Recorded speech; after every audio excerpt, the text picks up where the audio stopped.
여러분 셀카 많이 찍으시죠? 셀카를 팔아 100만 달러가 넘는 금액을 벌어들인 한 대학생이 화제인데요. 모두가 이 소년이 멋진 외모나 특별한 매력을 가진 소년이라고 생각할 겁니다. 하지만 그는 연예인이나 스포츠 스타도 아닌 평범한 외모의 일반인인데요. 고작 22살의 소년이 어떻게 본인의 셀카를 팔아 100만 달러라는 큰 돈을 벌 수 있었을까요? 지금부터 자세히 알려드리겠습니다.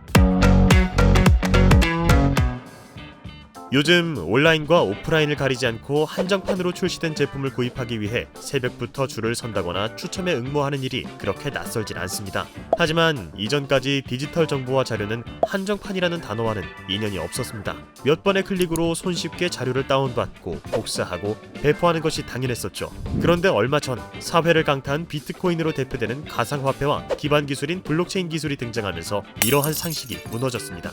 이제 어떤 디지털 정보와 자료에 대한 독점적인 소유권과 관련된 기술과 시장이 생긴 것인데요. 그렇다면 NFT, 대체 불가능한 토큰은 무엇일까요? TV쇼 진품명품이라는 프로그램을 모르시는 분은 없을 것 같습니다. 어떤 오래된 물건을 가져와서 그게 진짜 오래된 물건인지 어떤 가치가 있는지 평가하는 프로그램이죠. NFT는 어떤 디지털 데이터의 블록체인 기술을 바탕으로 한 권리 증서입니다. 어떠한 데이터가 희소성을 지니도록 보증받은 자산이라는 건데요.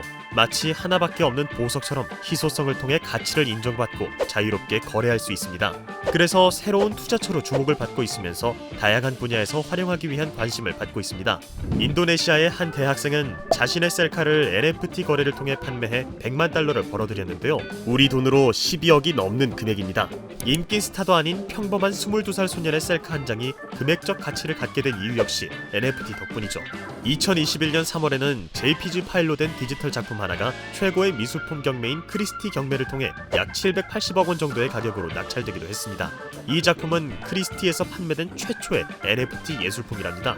그런데 NFT에도 문제점이 하나 있습니다. 그건 바로 환경오염입니다.